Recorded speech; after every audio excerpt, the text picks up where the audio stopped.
Olá, Mabookers, tudo bem? Hoje a gente vai falar sobre Odisseia de Christopher Nolan, porque a gente acabou de ver o filme e vamos trazer aqui, nesse vídeo inicial, a história, tá? Eu não tô falando sobre o filme, eu não tô falando sobre as críticas, né, ou as estratégias woke colocadas aí no filme, eu não tô falando do IMAX 70, não tô falando nada disso. A gente vai entender primeiro a história, de onde vem. Isso aqui, olha, que chegou no Clube de Literatura Clássica agora em abril, e a gente tá trazendo aqui para você entender. Aqui tem alguns spoilerzinhos, mas seria interessante você ver esse vídeo antes de assistir ao filme ou logo depois. Ele vai trazer um esclarecimento muito bom para você, tá? Sobre a história do que é a Odisseia, né? Que talvez o livro mais influente da história e que pouca gente leu de fato ele inteiro. Eu já falo, eu não li ele inteiro. Ele está aqui, ele veio em abril no Clube de Literatura Clássica. Eu estou lendo, então fiz o estudo, estudei, analisei, vi e estou trazendo aqui para você vários insights e passagens. Você conhece o Cavalo de Troia, né? Você conhece o Gigante de um Olho Só na testa, você conhece as sereias e o mastro, você conhece a mulher que tece o dia inteiro e à noite ela desfaz todo o trabalho dela.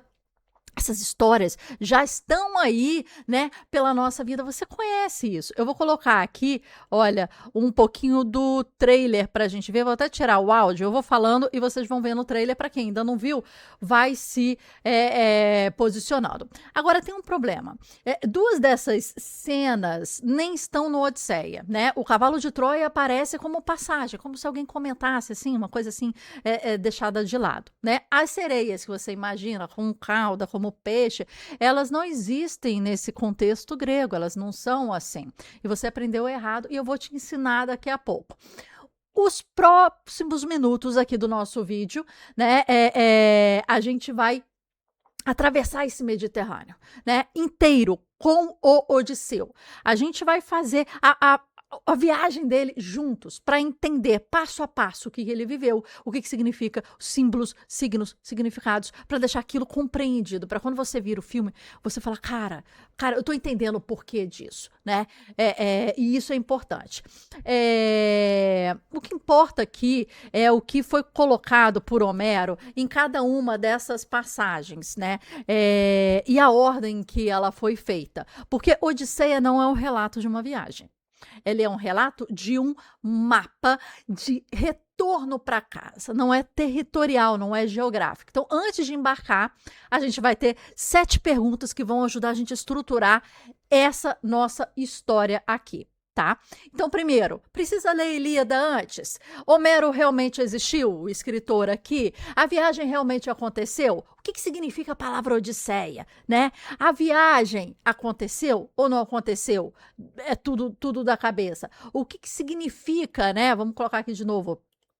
O ciclope de um olho só. Por que Circe, aquela bruxa feiticeira, transforma os homens em porcos e não em qualquer outro bicho? E a 7ª, a mais estranha, né? Deus ofereceu a Odisseu a imortalidade. A imortalidade, a juventude eterna, numa ilha paradisíaca, vivendo com uma deusa linda e maravilhosa. E ele diz não. Por que ele recusou? Onde está o segredo desse poema, que é a única coisa que você vai entender ao final é saber responder, né, a todas essas perguntas. Então, vamos lá? Tá preparado? Bem, a gente vai começar aqui, gente, entendendo se você precisa ler Ilíada antes de ler aqui Odisseia de Homero. A resposta é não precisa. Os próprios gregos, eles provavelmente também não faziam isso. Os 2 volumes não são volumes 1 e 2, né, sequenciais, né? A Ilíada narra 51 dias antes do cerco, que durou 10 anos, e termina antes da queda de Troia. Então, o Cavalo de Troia não está lá, né? Spoiler aí para vocês. Aquiles não morre, né, em cena. A cidade não cai, não chega até aí. E já a Odisseia, ela começa 10 anos depois do fim da guerra. O único sobrevivente, o Odisseu, também chamado de Ulisses, né? Então, Ulisses e Odisseu são a mesma pessoa e ainda não conseguiu voltar para casa. Então, os dois textos, eles pertencem ao ciclo épico, que tem 8 poemas que cobriam toda essa saga, né, troiana inteira. Mas 6 se perderam e esses 2 continuaram aí. E são eles que a gente conhece, são os melhores, na verdade. Espero, né? Então, repare o contraste, que já entrega tudo. A primeira palavra de Ilíada, do texto de Ilíada, em grego, se chama menem, que é cólera, é ira, né? A primeira palavra de Odisseia é andra, que é homem. Então, uma é sobre a fúria, a outra é sobre o sujeito, tentando voltar para casa. E se você vai ler leia o Odisseia, né? Ele só tem um problema com o autor. E a gente vai saber agora. Bem, uma das coisas que perguntam é se Homero realmente existiu. Esse homem que escreveu um dos textos mais impactantes aí, ele realmente existiu ou não? Não existiu, né? O que é que falam, né? 7 cidades gregas, elas disputavam ter sido o berço dessa tradição, né? E elas escrevem como Homero sendo um poeta cego e andarilho. Então, segura a ironia aí, né? Um homem cego criando a literatura visual mais visual da antiguidade. Só que não existe um único documento sequer contemporâneo sobre Homero, sobre a existência física do homem Homero. Nenhum consenso em séculos de que esse homem teria vivido. A virada de chave veio nos anos 1930, com um pesquisador americano chamado Milman Parry. Ele notou certas expressões voltavam sempre na mesma posição métrica, né? O Odisseu o de muitos ardes, a aurora, o de muitos rosados, né? O mar, cor de vinho. São várias expressões que estão lá o tempo todo. Isso não era pobreza de vocabulário, era uma arquitetura, né? Vamos voltar aqui para cá. Uma arquitetura de fala, Esse que é o ponto. É uma arquitetura de fala. Isso, ele foi estudar que os cantores camponeses analfabetos improvisavam poemas, milhares e milhares de versos, sem nunca terem escrito uma única linha.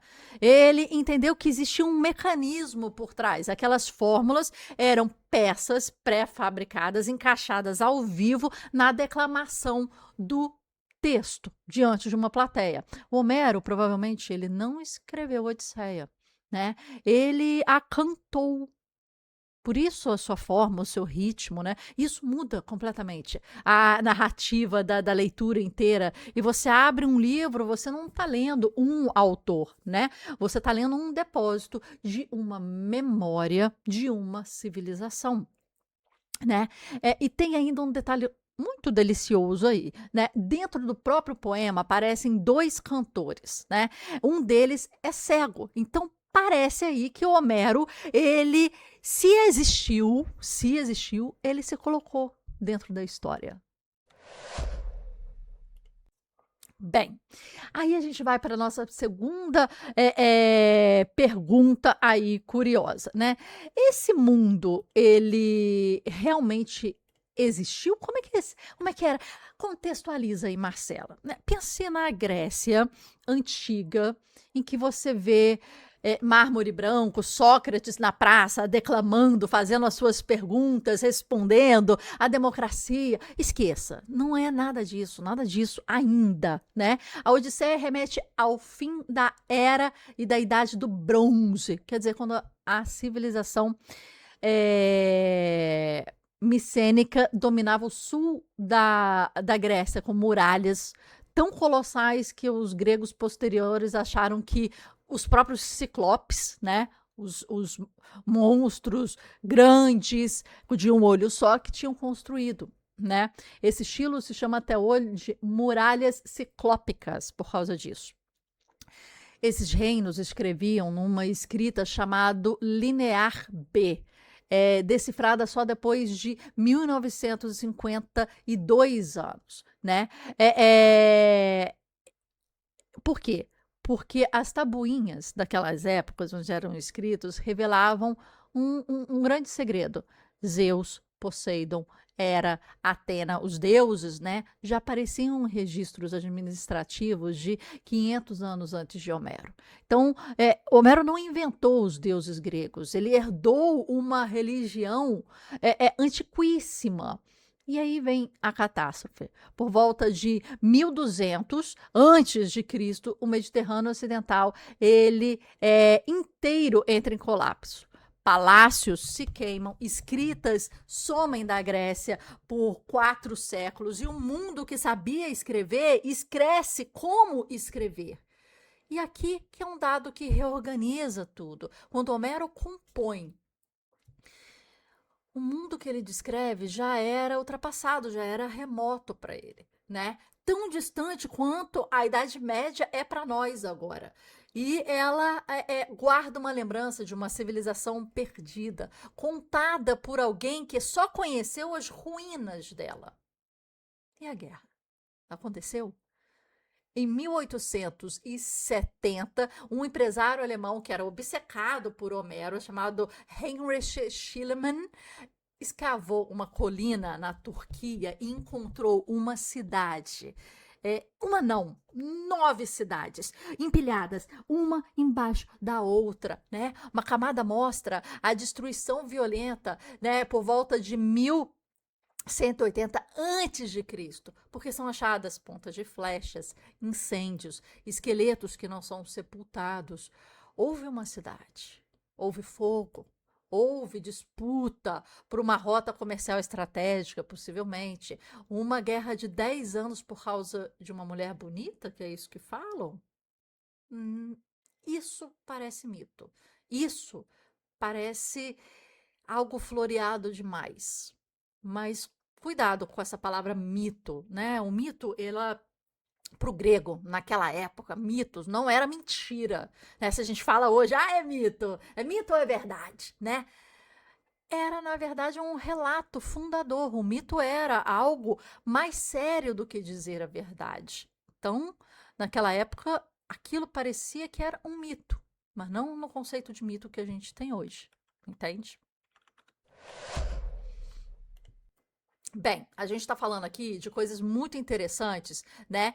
E agora a gente vai falar sobre o que significa Odisseia. Ah, mas o que é Odisseia? Eu sei a expressão, né? É tipo, aquilo lá era uma Odisseia, mas eu não entendo de onde vem esse nome. A palavra que você usa para dizer que algo virou uma Odisseia vem de um nome próprio, chamado Odisseia, as coisas de Odisseu.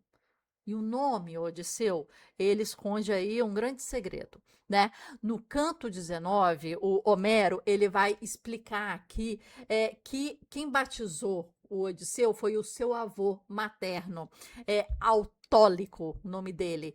E ele era um trapaceiro profissional, ele era filho de Hermes, e ele justifica a escolha por esse verbo grego, né, odissomai, né, que significa odiar, guardar rancor, provocar a ira, né, isso que significa esse odissomai, o verbo do Odisseu, né? E o Autólico, basicamente, ele diz: eu cheguei aqui detestado por muita gente. Então, esse menino, esse Odisseu, vai chamar homem do ódio, né? E é uma ambiguidade que é quase genial aí que o Homero faz, porque esse verbo ele funciona em 2 sentidos, né?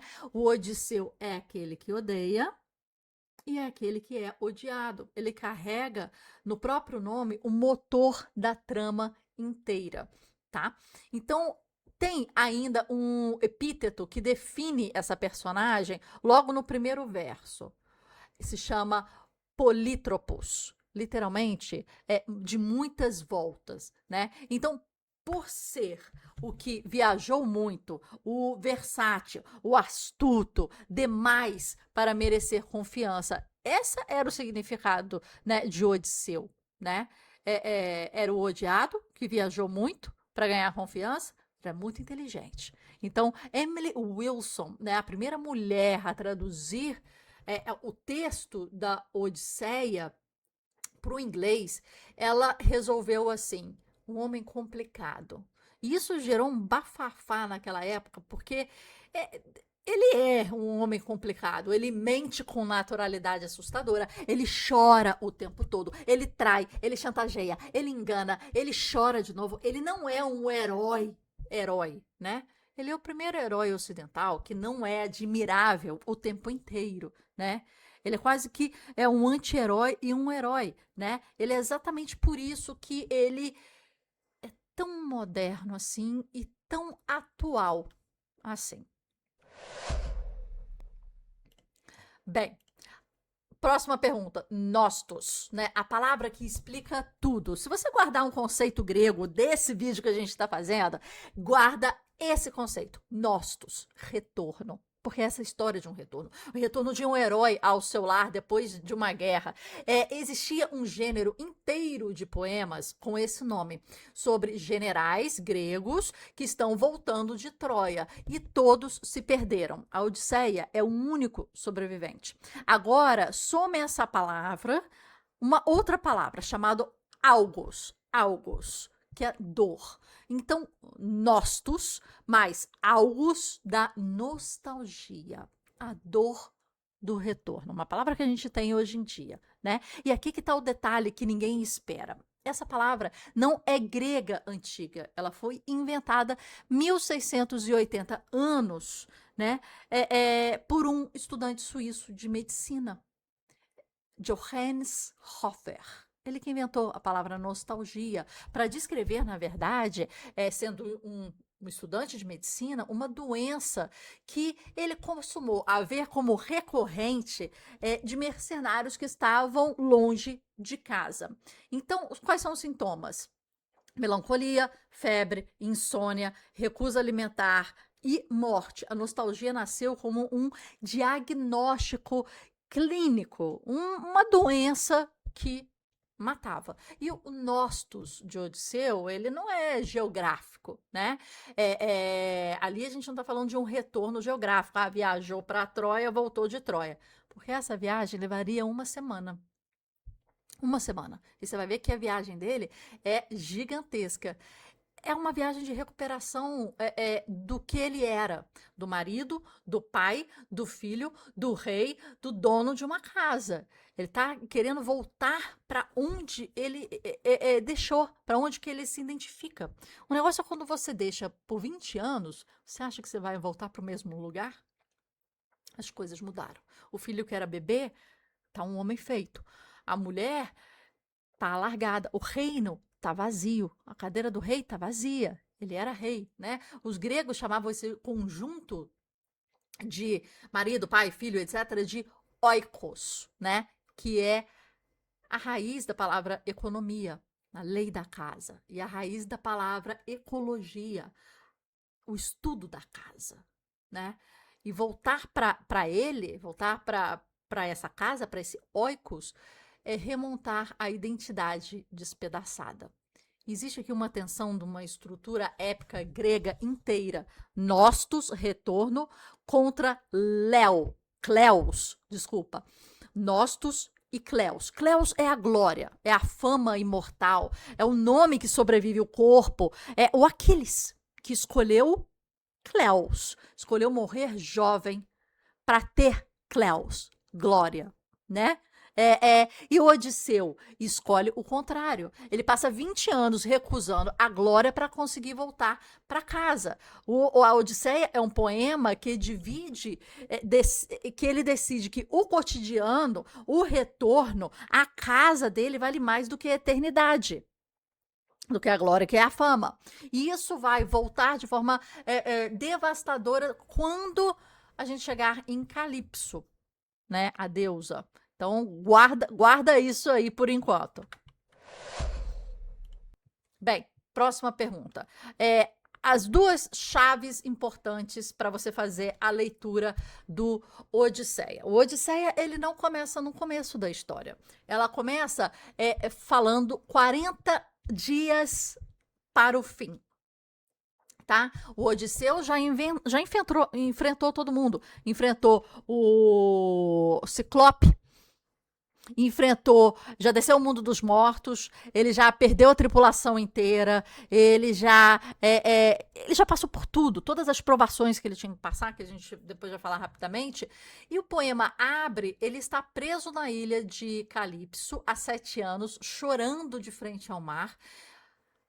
E os 4 primeiros cantos nem fala dele, nem fala de Odisseu. Eles falam do filho, né? E toda a viagem, os monstros, as ilhas, as sereias, vem como um flashback contada pelo próprio Odisseu num banquete. Então, ou seja, a cena mais famosa da literatura ocidental são um homem contando casos numa mesa de jantar. Um homem que o poema já avisou, ele mente profissionalmente, né? Horácio, ele deu o nome dessa técnica de in medias res, que é no meio das coisas. Então, todo filme abre com um protagonista já em apuros, né? E usa o truque de inventado aqui, né? Quer dizer, Homero, ele faz isso porque a Odisseia não é sobre a viagem, né? Ele é sobre a chegada. Então, importante é da onde ele termina essa viagem e vai chegar, né? A metade do poema se passa dentro da própria Ítaca, quando ele já retomou, né? As aventuras são um assunto, eles são um currículo, sabe?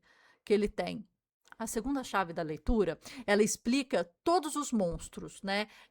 Xênia. E essa expressão, então, a gente já tem uma expressão. Essa segunda expressão traduz por hospitalidade. É um termo que a gente vai ver no filme do Christopher Nolan falado muito, né? Zeus Law, quer dizer, a lei de Zeus, do deus Zeus, né? Mas é muito maior do que isso. É um pacto sagrado, né? Que fala que o anfitrião deve receber o estrangeiro de uma forma boa. Então, quer dizer, no mundo em que não tem hotel, que não tem polícia, que não tem passaporte, né, você recebe um desconhecido, oferece banho, comida, estadia, bebida, e só depois pergunta quem que ele é.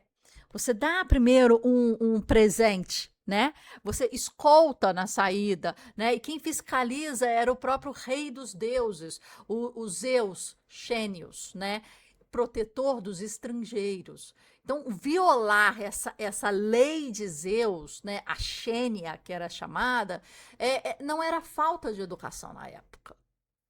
Era um crime religioso, né? Então, agora, se você olhar a Odisseia a partir desse prisma, né, por essa lente que ela reorganiza essa história toda a ilha que ele chega, quando ele está tentando voltar para casa, toda a ilha que ele chega é um teste dessa lei de Zeus, dessa hospitalidade. E quase todas reprovam. Porque os lotófagos entorpecem eles, os ciclopes devoram eles, né? A Circe, que é a feiticeira, a bruxa, droga eles, né? Os lestrigões atacam eles, o Calipso, né, que é a deusa, não deixa ir embora. Então, no fim, os verdadeiros monstros do poema, você vai ver que eles nem têm chifres, nem têm tentáculos, nem têm, né? Não é uma bruxa, não é não sei o quê. São, na verdade, depois de percorrer esses aí, são 108 homens bem-nascidos instalados dentro da casa de outro homem, comendo a sua comida, o seu gado, assediando a sua esposa e planejando matar seu filho. É por isso que esse massacre final, ele no grego, ele não é tido como uma crueldade, né? É tipo uma restauração da ordem cósmica. Esse é o ponto. Bem, então, o que a gente tem? A gente tem quando o Odisseu ele sai e demora para voltar, a gente tem uma Ítaca, né? Sem rei. 20 anos sem notícias, legalmente o Odisseu está morto, a rainha não quer se casar ainda, o filho, que era bebê, já virou um homem, a Penélope, a rainha precisa escolher um novo marido, né? E tem que se casar para ter um novo rei, para ser forte. Ítaca novamente, para estar com ela junto ao trono, né? Então ela faz o seguinte: ela executa o ato, de repente, um dos atos mais inteligentes desse poema, né? O Odisseu é conhecido pela sua inteligência, mas a Penélope também. Então ela faz o seguinte: ela anuncia que ela só vai decidir o próximo rei quando ela terminar de fazer, né, um tecido, que é como se fosse um sudário, do sogro. Então ela tece o dia inteiro esse tecido e ela fala que quando ela terminar, aí sim ela escolhe o novo rei. O negócio é que ela tece o dia inteiro e à noite ela desfaz o que ela teceu. Então ela desmancha e ela fica mais de 3 anos depois que ela promete ter um novo rei fazendo isso. Então ela faz e desfaz, ela faz e desfaz. Então ela pratica exatamente a virtude do marido, né? A metis, quer dizer, a inteligência astuciosa, que é o oposto de bi, que é a força bruta.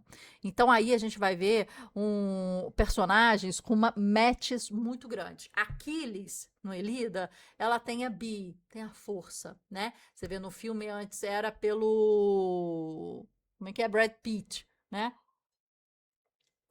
Aqui o Odisseu é Metis e a Penélope, mulher dele, também é Metis. Não é o caso de, assim, no final, quando eles tentam se reconhecer, né, é por meio de um enigma, é por meio da inteligência. Não é vendo os corpos um dos outros que eles já estão, tipo, acabados da vida, né? É,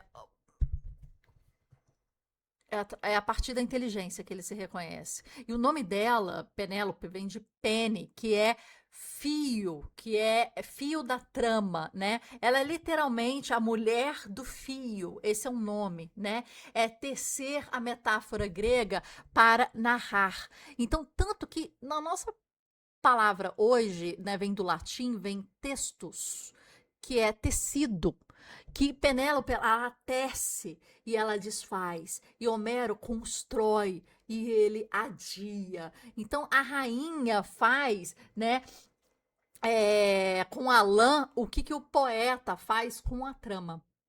Olha que interessante isso. E o filho? Telêmaco, né? Que é o Tom Holland que faz no filme. O Telêmaco tinha dias de vida quando o pai partiu. Ele cresceu numa casa invadida, sabendo que os pretendentes querem matá-lo. E ele vira uma ameaça, né, para eles. Os 4 primeiros cantos são um romance de formação dele. O que acontece? Ele sai de casa a primeira vez para viajar para ter notícias do pai, né? Ele aprende a falar em público. E quem o empurra para isso, disfarçada de um velho amigo da família chamado Mentor, é Atena. E aí sim vem a palavra mentor que a gente conhece hoje em dia. Atena é a deusa da sabedoria e ela se veste de humanos para trazer a sua sabedoria. E aí ela se veste de um velho amigo da família chamado mentor. E daí esse nome, mentor, mentoria, ser mentorado, né? Que a gente sabe muito hoje em dia. Bora! Aí você pode perguntar, mas, gente, por que que Poseidon, o deus do mar, odeia tanto Odisseu? Marcela, que loucura é essa que aconteceu com esse Poseidon? Não sei. Tá, a gente vai ver que a Odisseia inteira, ela é em torno de 2 deuses. A Atena é da inteligência, que planeja, e o Poseidon é da natureza, né? Que não perdoa. E o herói, nesse caso, ele tá no meio dessa loucura aqui de Atena e Poseidon, né? E ele fica entre esses 2 poderes. O Poseidon não é um deus somente do mar. Isso que tem que ficar compreendido. Ele, na verdade, ele é também um sacode de terra, né? É o deus dos terremotos, da força bruta, sem negociação possível, né? Anterior à própria mitologia olímpica. E qual foi o crime de Odisseu para que Poseidon tivesse essa ira e toda essa trajetória começasse? Então, o que aconteceu? Ele cegou, deixou cego o Polífemo, o filho de Poseidon, né? Que é aquele monstro com um olho só. Só que não foi só isso, né? Aqui tá o detalhe que todo mundo, ou quase todo mundo perde. O Odisseu, ele tinha enganado o Ciclope, dizendo, e isso não tá no filme, dizendo o seguinte, o Ciclope ele chega e pergunta, quem está aí? Qual que é o seu nome? E o Odisseu, de forma inteligente e humor, ele fala, meu nome é Oites. E oites, na língua, significa ninguém. Então, quando o ciclope é atacado no olho e pede ajuda aos outros ciclopes, e cada ciclope mora numa caverna sozinho, ele pede ajuda, ele começa a gritar socorro, o ciclope fala, né? Ninguém está me matando, ninguém está aqui, ninguém está aqui. E o ciclope, tipo assim, ok, se ninguém tá aí, ninguém tá te matando, tudo bem, né? Então, essa nomenclatura de ninguém, de oites, né, foi super interessante para que eles pudessem vencer esse monstro de um olho que estava tentando matar eles e comendo, né? Ele comia os caras que estavam com Odisseu, né? Então, os outros ciclopes, ouvindo aquilo, ninguém tá aqui, ninguém tá me matando, eles voltaram a dormir e achavam que ele estava salvo e pronto. Só que acontece uma coisa. Quando eles conseguem fugir, quando Odisseu já está quase no barco, fugindo daquela ilha, né? Ele não resiste. Ele grita o próprio nome. Se alguém perguntar quem te cegou, fui eu. Fale que foi Odisseu, o filho de Laertes, o senhor de Ítaca. E aí ele entrega o endereço. Ele entrega o CPF, gente. E aí o Polífemo pede para o seu pai, o Poseidon, amaldiçoar o inimigo. Então aí começam os 10 anos de naufrágio que nascem dessa vaidade do Odisseu de revelar a sua identidade. Então os gregos, eles chamavam isso de híbris, da arrogância que ultrapassa o limite humano e desperta a punição divina. Híbris. Então a Odisseia é o preço de uma frase dita alto demais. Bem, esse foi o primeiro erro e a primeira tentação. E a gente vai entender o que acontece a partir daí, né, no nosso livro, nessa história maravilhosa. A viagem começa mal. A primeira parada depois de Troia é Ísmaro e os gregos saqueiam. O Homero conta isso sem nenhum comentário moral, porque pilhagem, como era conhecida, era um procedimento padrão do retorno. Vai entrar todo mundo, vai saquear, vai estuprar mulher, vai matar, vai bater, vai pegar comida, né? Né? Vai para voltar para casa, né? Bárbaros, né? E os sobreviventes ali dessa ilha chamam reforços e massacram seis homens por navio. Essa primeira lição do poema é sobre indisciplina, né? Que remete até o fim essa questão, né? Todos os lugares que eles forem parar, a Zeus Law, quer dizer, a lei de Zeus de hospitalidade vai ser testada e não vai ser seguida, e vai ter uma questão de também indisciplina dele, da tripulação dele e das pessoas que estão com ele lá lutando. Então, Odisseu ele chega em casa sozinho, porque a tripulação nunca consegue parar e se controlar. Mas ele sai dali com uma única coisa. Ele poupa um sacerdote chamado Apolo, nessa ilha específica, e ganha 12 ânforas de um vinho tão forte que precisava ser diluído em 20 partes de água, né? Agora, esse vinho vai aparecer depois e vai ajudar eles a depois a cegar esse gigante que a gente falou, do Ciclope. Então, depois desse local vem a terra dos comedores de lotos. Aqui não há luta, não há monstro, é exatamente assim o que é mais assustador desse lugar. Os habitantes, eles são gentis, eles oferecem flores.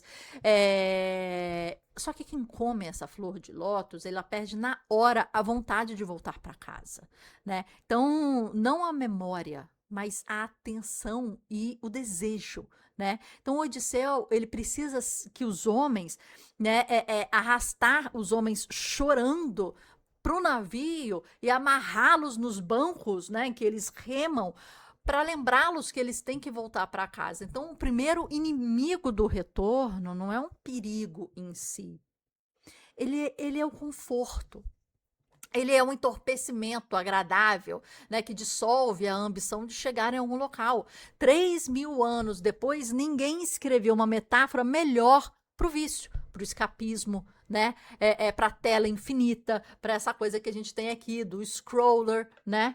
E o próximo erro dele custa caro demais e pode custar 10 anos. Bem, aí a gente vai se perguntar, por que que o Ciclope tem um olho só? Curiosidade, Marcela, aquele olho só.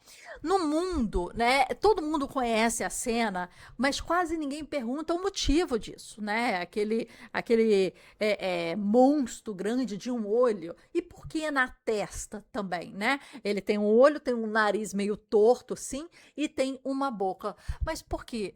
Por que isso? Começa pelo nome. Ciclopes significa olho redondo, que é ciclos, né? Círculo e ops, olho. Então, ciclopes, né? Que a gente traduziu como ciclope, né? Olho redondo. O mesmo ciclos de tecido, de ciclone de bicicleta. E o nome ciclope polífeno, que é desse ciclope específico, né, que colocam eles dentro de uma caverna e tal, é ainda mais irônico, porque é muito falado, de muita fama, né? E o monstro existe para virar história, realmente. Então, polífeno é muito falado, de muita fama. Então, agora o simbolismo aqui é o seguinte, que é preciso demais para ser o acaso, né? Presta atenção aqui. Os dois olhos em nós, por exemplo, produz um sentimento de profundidade, né? Então a gente tem a perspectiva, a profundidade, porque a gente tem dois olhos e a gente enxerga assim, ó, nessa angular, né? A visão binocular, que é essa de dois olhos, biocular, né? Binocular, da perspectiva, distância, dimensão, né? E o olho, um olho só, ele enxerga, mas ele achata o mundo. E o polífono é literalmente isso, um ser sem perspectiva. Ele é incapaz de ver o outro, né? E olha como o Homero ele descreve a sociedade deles, desses ciclopes. Não tem assembleia, não tem lei, não tem planta, não constrói navio, não faz comércio, não negocia com o estrangeiro. Cada um vive isolado na sua caverna, sem se portar com o vizinho, com o outro, né? Ponto a ponto, isso é o negativo fotográfico da polis grega, né? É o oposto do que eles querem na sociedade deles, né? Então, quando Odisseu pergunta pelo costume da hospitalidade, o Polifeno dá uma resposta que é mais arrepiante. Ele fala assim, olha, os ciclopes não temem a Zeus, porque são mais fortes que os deuses, e come os companheiros do Odisseu ali. Essa definição grega é de barbárie, né? Não é feio, não é burro, não é pobre. Ele tem queijo, ele tem um rebanho, ele tem a sua organização doméstica ali, né? Mas ele é bárbaro porque ele vive fora de uma lei comum. E como é que o Odisseu derrota ele? Não é pela força, com o vinho, que a gente falou, com o fogo e com o trocadilho. Então, a vitória, ela vem pela metis, de novo, né? Sobre a bi. Então, é a inteligência sobre o músculo. É a tese central da Odisseia. É isso. A Ilíada vence quem é mais forte. Aqui vence quem pensa melhor. E há uma última camada aí, quase moderna demais para a gente pensar que esse texto foi escrito há quase 3.000 anos atrás. Então, ao dizer o seu nome, que é ninguém, o Odisseu paga um preço brutal. Para sobreviver, é preciso se anular. Então, se a gente for além na camada de interpretação desse texto, a gente entende isso. É o primeiro de muitos apagamentos que ele vai sofrer em sua identidade nesse percurso inteiro, né? Ele vai passar 20 anos deixando de ser Odisseu para voltar a ser Odisseu. Bem, o sabotador está dentro do barco. A gente vai entender agora um ponto importante. Éolo, o Senhor dos Ventos, né, dá a Odisseu um presente mais generoso da mitologia, um odre de couro com todos os ventos adversos presos dentro dele. E o vento a oeste fica solto, empurrando o navio direto para casa. Então, se você ganhar um presente, você está querendo ir para casa, você ganha uma bolsa com todos os ventos e o vento que você precisa já está solto, né, fazendo você ir para casa, né? Isso é maravilhoso, né? Empurrando. 9 dias de navegação, Ítaca aparece no horizonte, dá para ver os homens acendendo as fogueiras, o pessoal fica feliz, tô chegando. Teoricamente, lembre, você saindo de Troia indo para Ítaca, 6 dias, uma semana você chegava. É porque eles estão fazendo aqui um percurso doido, né? A tripulação, convencida de que esse saco tem ouro, ele não contou para a tripulação o que tinha nesse saco. E a tripulação fica assim: esse saco que ele ganhou ali tem ouro, né? O capitão não quis dividir com a gente. Então eles abrem o odre, né? Esse saco que tem todos os ventos.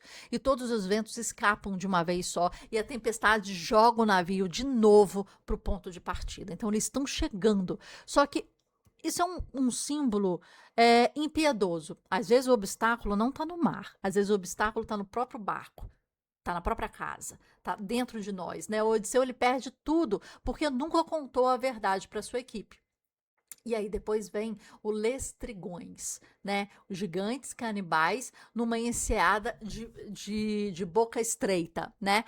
11 dos 12 navios entram buscando abrigo e só Odisseu, desconfiado, ele ancora do lado de fora. Os gigantes arrancam rochedos do alto do penhasco e arpoam os homens,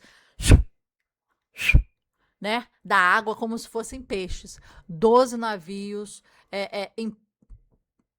em poucos versos, né, ou em pouco tempo, vamos dizer assim, né, acabam, né, sobra somente um.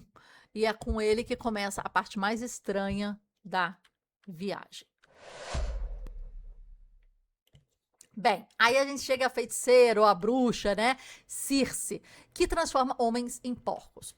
Por que porcos, Marcela? Ela é a primeira grande feiticeira da literatura ocidental, filha do Sol, tia de Medeia, irmã da rainha que gerou o Minotauro. Olha aí.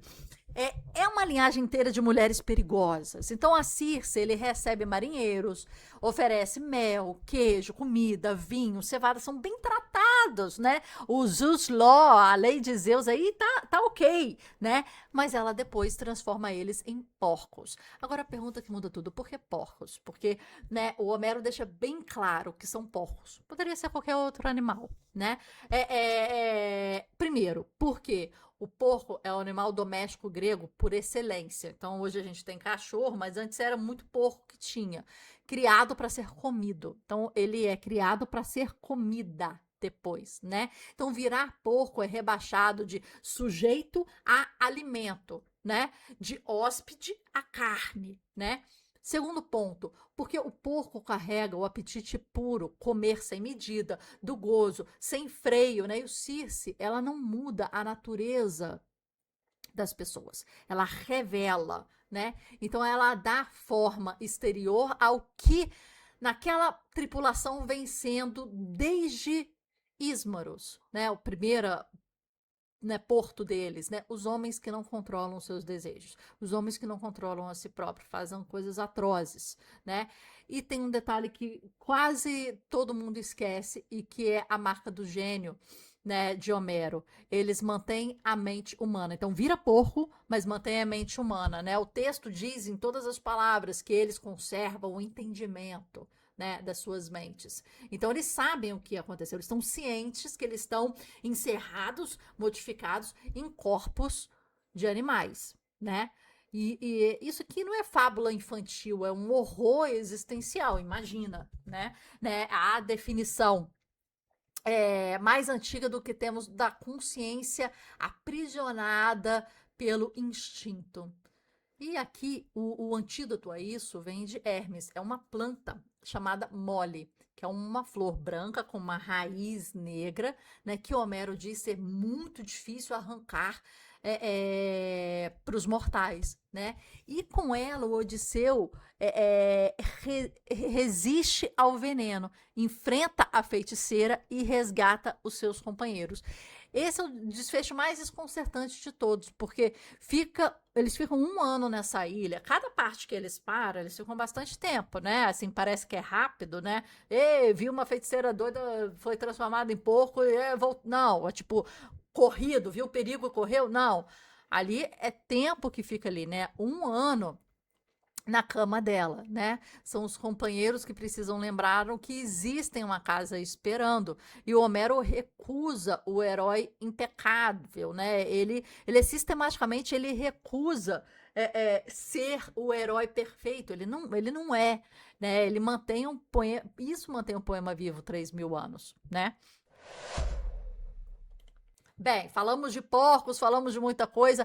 Agora a gente vai falar do mundo dos mortos. Então a Circe, que é essa feiticeira que a gente viu, bruxa que transformou o homem em porco, avisa ao Odisseu que ele não pode voltar para casa antes dele descer para Hades, né? E consultar o adivinho cego Tiresias. Então, repara o seguinte: essa geometria que é feita. Para ir de Troia até Ítaca, que levaria 6 dias, ele leva 10 anos. Para voltar realmente a Ítaca, ele tem que ir a Hades, que é o submundo, o mundo dos mortos, né? Então, para ir adiante, é preciso descer. Então, ele se perde e ele desce. Para voltar para casa, é preciso atravessar a morte. É como aqui o Odisseia, ela inventa um novo gênero, porque toda descida ao inferno na literatura ocidental nasce desse canto. De Virgílio a Dante. Faz essa passagem. E o que ele encontra lá? Ele encontra a mãe e descobre que ela morreu de saudade dele.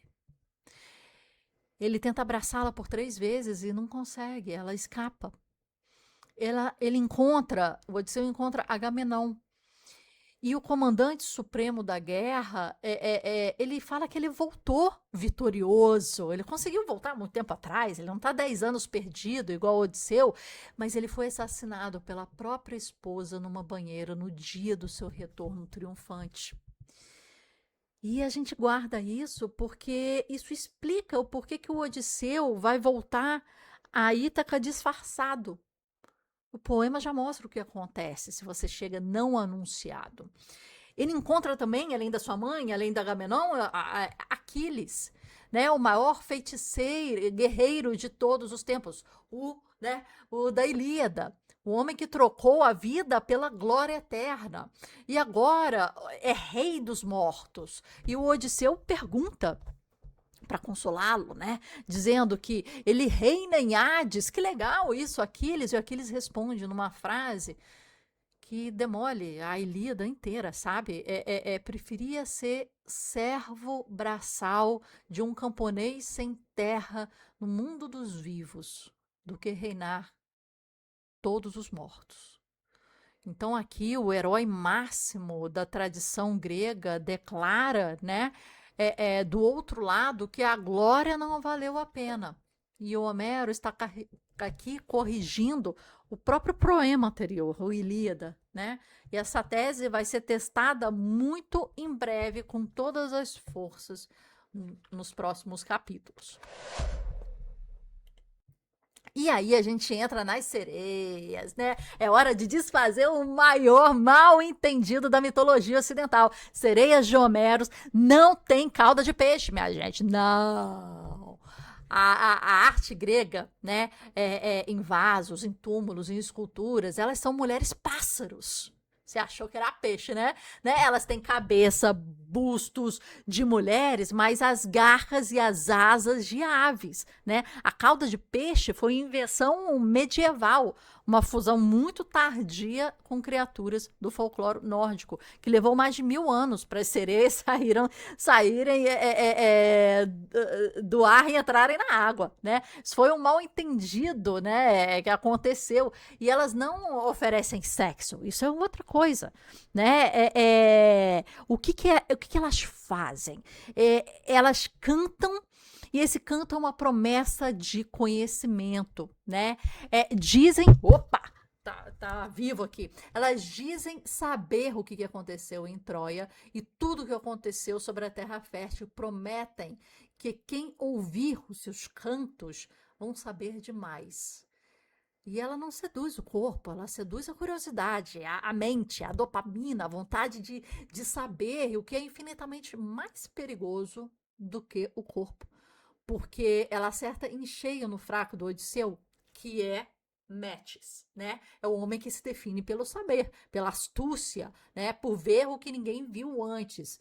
Então, agora, repara que o cenário que elas cantam, né? Uma pradaria cercada de ossos de homens apodrecendo e o saber absoluto prometido sem esforço e sem tempo, que mata, né? Então a solução que o Odisseu dá é maravilhosa, uma engenharia psicológica, né? Ele tapa os ouvidos da tripulação com cera, né? E não os dele, mas ele se amarra a um mastro e ordena com antecedência. Se eu gritar, se eu pedir, você me deixa aqui amarrado. Se eu implorar, você me deixa aqui amarrado, porque eu quero ouvir, né? Mas eu quero estar amarrado para me proteger.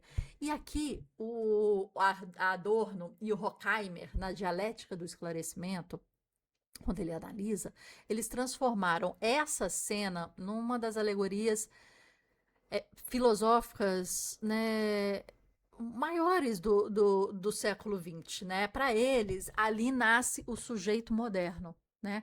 É um senhor amarrado que pode fruir a arte, mas está paralisado, né? E os trabalhadores remando com os ouvidos vedados que produzem sem nunca ouvir a beleza. Então a gente tem ali um senhor dono do que acontece, mandante do que está acontecendo, amarrado, mas desfrutando. E nós temos os trabalhadores que produzem, que remam, que produzem, que astram o mastro, que são a força que estão ali, mas que não vão ouvir essa beleza. Então, Kafka, depois ele analisa isso, ele vai muito mais longe num texto super curto, em que ele imaginou as sereias naquele dia, que elas não cantaram, na verdade, elas ficaram em silêncio. E que Odisseu apenas fingiu não perceber isso. Porque para Kafka, o silêncio delas é uma arma mais terrível do que o canto, que você acha que você vai atingir e alcançar a beleza do que elas podem falar. E elas não falam. E isso dói muito mais do que o canto da verdade delas. Bem, estão gostando? Aqui eu tô assim, preparando vocês para essa odisseia, né? Então, vamos lá. Próximo capítulo, né? A escolha impossível e o último erro. Então, o que acontece aqui? De um lado, o Estreito de Scylla, que é um monstro de 6 pescoços, 6 cabeças, 3 fileiras de dentes na boca, né? Em cada boca de cada cabeça. Do outro, um tiro de flecha. Caríbides, quer dizer, um redemoinho que engole no mar, engole o mar 3 vezes ao dia e vomita o mar 3 vezes ao dia. É um redemoinho. Então, Circe, ele já tinha explicado a Odisseu, não a tropa, a Odisseu, a matemática desse horror. Então, quando ele falou, quando você chegar nesse ponto, depois de ir para Hades, né, que ele desceu, o local dos mortos, depois de ir para Hades, você vai ficar perto de Caríbides. Se você for para o lado de Caríbides, você perde o seu navio inteiro, todo mundo morre e acaba. Se você for para perto de Sila, você perde exatamente 6 homens, e são esses os homens que você perde. Não existe rota sem perder. Existe apenas a escolha de qual perda você vai ter. E Odisseu escolhe Sila. E não conta para a tripulação. Ele conduz os 6 homens à morte, sabendo quais homens exatos vão morrer. E depois ele confessa isso. Né, numa cena mais lastimável da viagem inteira, que os homens gritando seu nome enquanto eram erguidos no mar, porque essa Sila, ela faz assim, tchum, tchum, tchum, e pega os homens de dentro do navio, né? Os homens gritando. Então, entre Sila e Caríbides, virou a expressão que a gente conhece, né, em relação entre a cruz e a espada. Não tem bom caminho, tem um menos pior. As duas opções não são equivalentes também, né? Isso não é um dilema sobre paralisia. É uma aula sobre comando e liderança. O líder no mundo homérico é escolher a perda menor e carregar consigo a culpa e o peso dessa escolha. Esse é o ponto. E aí vem o último erro. A ilha Trinácia, né, que guarda os rebanhos sagrados do sol. E as trináceas tinham sido categóricos. Eles falam: encoste nesse rebanho de bois e você perde tudo. Então eles chegam nessa ilha e o vento está contrário. O vento prende o navio lá nessa ilha por um mês. Né? Então as comidas acabam, o que eles tinham de recursos acabam, e a cada dia, né, um dia Odisseu adormece, os homens decidem que eles vão, né, melhor do que morrer afogado, melhor do que morrer de fome, eles abatem os bois. E Homero, ele insere um detalhe puro de horror, que eu não sei se é percebido no filme, eu não percebi tanto, que o couro arrancado começam a se arrastar no chão e a carne é espetada, ela começa a mugir. Porque ele tinha falado, né, que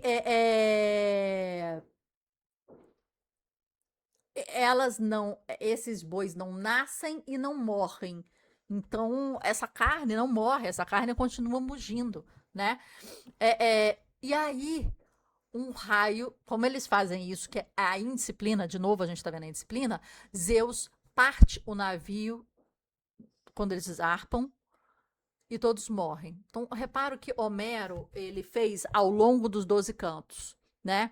Ele apagou um por um todos os companheiros. O Odisseu chega em casa absolutamente sozinho. E não é acidente, é condição. O poema já tinha avisado na abertura que eles pereceram a sua própria insensatez e indisciplina. O primeiro poema da literatura ocidental já começa dizendo: a culpa não é dos deuses, não foi deles, a culpa é dos humanos.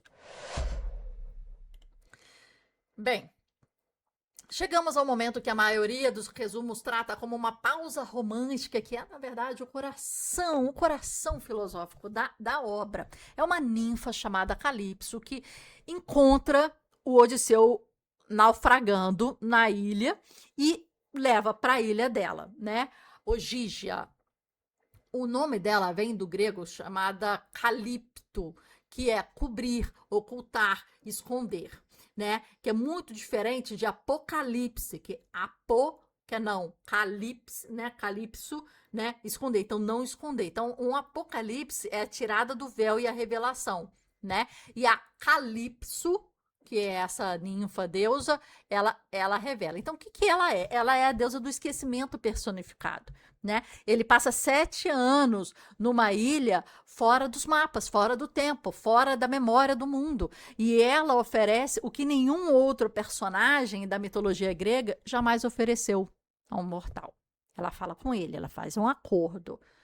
Te dou a imortalidade, a juventude eterna que você quiser. E ela diz com todas as letras que ficaria com ele para sempre. Tornaria isento da morte e da velhice. Imagina, uma ninfa linda, maravilhosa, uma deusa, um lugar paradisíaco, né? A imortalidade e a juventude. Que mais ele queria? Ele queria voltar para casa. Ele ficava triste, né? Numa ilha paradisíaca com uma deusa, Odisseu recusa. A resposta dele, no canto 5, é mais impressionante. Ele diz perfeitamente que Penélope é inferior a Calypso, em beleza, em estatura, porque ela é mortal, ela não é deusa e ela envelhece, né? Mas que mesmo assim, todos os dias ele deseja voltar para casa e ansia o dia do retorno. Então, ele escolhe a mulher que envelhece. Ele escolhe a ilha pedregosa e pequena, em vez da ilha paradisíaca. Ele escolhe o corpo que adoece, o filho que cresce, o pai que definha, o cachorro que vai morrer, o tempo. Ele escolhe o tempo. Né? E Hannah Arendt, ele escreveu que a condição humana se define pela natalidade, pela mortalidade. E ali no meio a gente vive, né? A finitude, ela traz o peso, ela traz a urgência de cada ato da nossa vida, né? E a imortalidade que sugere Calypso não é um prêmio, mas é uma suspensão da nossa natureza, do sentido da nossa vida, que é, tipo, acabar, né? E onde tudo dura para sempre, nada importa. Tudo perde sentido, né? Então veja como é que o Homero mostra isso sem explicar. Ele não diz que Odisseu está infeliz, ele escreve o seguinte: o herói passa dias sentados na pedra da praia, olhando para o mar, chorando à noite, dorme com a deusa por obrigação. Ele já não mais a desejava. 7 anos tinham se passado. A Odisseia é um poema que diz não à eternidade, diz não à glória, né? E é por isso que ele continua sendo lido, né? Depois de muito tempo, centenas de mitologias que prometiam paraísos, paraísos, e foram esquecidos. Tá, aí o que acontece? Ele volta. Então ele fala: não, ninfa louquíssima, né? Vou voltar, eu quero voltar. O Odisseu ele chega nu, coberto de sal, destruído na praia, que tem uma praia que é completamente extremo aos Ciclopes, né? Tem rei, tem lei, tem artesão, tem poeta, tem navio mágico, tem assembleia, tem tudo, né? É um local utópico do ápice grego que ele chega, né? Então, quem encontra o náufrago é uma deusa chamada Nausicaa, que foi lavar a roupa na praia e encontrou ele ali naufragando, um homem nu, imundo, em que ela chama e fala: cara, vem cá no meu palácio, vem cá comer um banquete, vem cá conhecer meu pai, o rei, né? E ele vai, né? E lá, coincidentemente, tem trovadores falando sobre os feitos de Odisseu em Troia. E ele fica muito emocionado, ele chora como se fosse uma mulher que perdeu o seu homem na guerra, em cima do corpo morto, chorando. Ele chora copiosamente e ali as pessoas reconhecem, né, o Odisseu, porque ele está vendo ali a história que ele acabou de viver, né, sendo contada. E ali, com o choro dele, ele é exposto, né,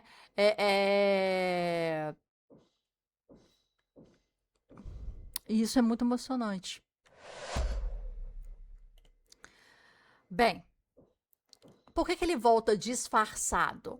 Os faésios o levam adormecido e depositam ele na praia de Ítaca. Aí ele volta, né? Ele acorda em casa, depois de 20 anos, todo mundo esperando, né? A mulher já tecendo aquele negócio loucamente, e não reconhece o lugar. É claro, tá diferente, passou 20 anos. O filho que era bebê cresceu. A mulher envelheceu 20 anos, está ali tentando sustentar um reino que já está quase que perdido sem rei. Atena o transforma num velho mendigo, enrugado, cabelo ralo, farrapos, porque ele não entra num palácio e não fala, gente, ó, tô aqui, voltei e bora ser feliz, vou reinar aqui de novo. Não. Ele tá sozinho. Ele tá contra 108 homens que estão armados. A memória, né, segundo ele se lembra de Agamenon falando que quando ele voltou, ele foi assassinado no próprio dia de chegada. Então tá aí alguns motivos que fazem ele voltar como um mendigo, né? Testando as águas, testando todo mundo. E aí ele vai passar por uma tentação, ele testa todo mundo. Testa o porqueiro Eumeu, ele testa o escravo, ele testa o mendigo, ele testa até a moça que vai lavar o seu pé e que identifica, né? O homem mais pobre do poema é aquele que melhor cumpre a Xênia, né? Ele testa os pretendentes que humilham ele testa o cachorro, que já tá quase morrendo e que o reconhece e morre. E ele testa Penélope, que trata ele como um mendigo, mas com bondade, e ela chora diante dele. E aí ele testa o filho, ele testa todo mundo. E aí, o que acontece? Penélope, que já tá suspeitando que ele, anuncia a prova final. Ela vai se casar, então, com quem armar o arco e flecha, como Odisseu fazia, e atravessar a flecha por 12 machados enfileirados até o final. O pretendente que conseguir isso, ela casa. E ninguém consegue. E o mendigo que tá lá, que é Odisseu, consegue. Todo mundo ri dele. Tipo, quem é você? E depois reconhece. Só que mesmo assim, a Penélope, ela não identifica ele. Ela olha e ela não identifica. E ela quer fazer um último teste. Então, depois do massacre dos 108 homens, depois dele conseguir matar todo mundo ali, no massacre implacável, né? Ela chega e fala: não, o palácio tá cheio de mortos, o filho tá gritando que ela é dura demais e ela recusa reconhecer. E ela precisa de uma última coisa. Então ela faz uma armadilha. O que ela faz? Ela ordena a criada que tire a cama do quarto nupcial e coloque para fora. E Odisseu explode. Por que ele fala? Aquela cama é impossível de mover.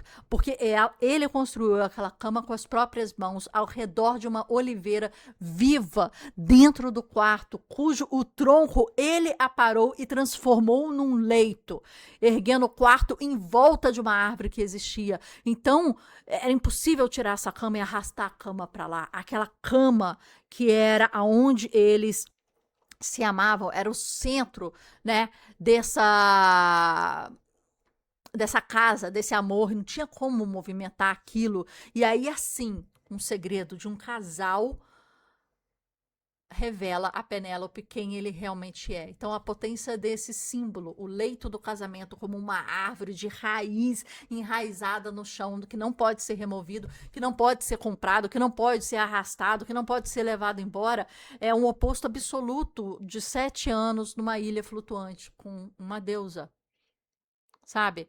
Onde tudo vai fincar e vai durar, né? Então, esse reconhecimento, ela não vem dessa cicatriz, ela não vem da arma, ela não vem do arco e flecha, ela não vem da força que ele teve para armar o arco e flecha, né? Ela vem de um segredo que só 2 pessoas no mundo possuem, de um casamento, né? Na Odisseia, que é a única coisa enraizada no mundo em que tudo se move e tudo se modifica. Tá. E o final? Marcela, é feliz? Eu vou ler isso tudo e eu vou chegar ao final. E ele é felizinho, e aqui tá um detalhe que quase nenhuma adaptação conta. O poema ele não termina ali. Ele não termina ali. As famílias de 108 mortos se armam numa vingança, numa guerra civil que começa em Ítaca. Então, Atena, ela irrompe essa guerra, né, pela força, pelo raio de Zeus caindo no chão. E o poema termina com uma paz imposta de cima, não conquistada, como foi toda essa trajetória aqui de Ilíada, de Odisseia. Ela vem e fala assim, cara, basta, pum! E os deuses fazem sem piedade, né? E tem mais, os Tríases, né? Haviam profetizado que o Zeus teria que partir de novo, sozinho de novo, carregando um remo no ombro, né? Andando terra adentro até encontrar um povo que nunca viu o mar e confunda esse remo com uma pá. E a última imagem de Homero dá do retorno é de uma nova partida, na verdade. E foi isso que a posteridade agarrou. Dante, no inferno, inventou para Ulisses um destino que não existia em Homero, né? O de cruzar as colunas de Hércules rumo ao oceano, né? Desconhecido e naufragar. Ele transformou o herói do retorno num paradeiro de curiosidade que ultrapassa os limites. James Joyce fez a jogada mais radical de todas. Ela cumpriu os 20 anos em um único dia em Dublin, com um vendedor de anúncios no lugar do Odisseu. E aí é o livro de Ulisses. O Ciclope vira um nacionalista bêbado num bar. As sereias viram duas garçonetes. A Penélope encerra o livro com um monólogo sem pontuação que termina na palavra sim. Então o Joyce ele provou a tese final desse vídeo. A Odisseia não é sobre monstros. É sobre um homem comum tentando voltar para casa. E por isso ela cabe em qualquer época, em qualquer local, em qualquer vida. E voltando às perguntas que a gente fez no início, você não precisa ler Ilíada antes. O Homero pode nunca ter existido como uma pessoa só. O nome do herói significa o odiado. O Ciclope tem um olho só porque ele não enxerga o outro, né? Circe transforma os homens em porcos, mas porque eles já eram porcos em si, né? O Odisseu, ele recusou a imortalidade porque uma vida que não acaba é uma vida que não tem significado, né?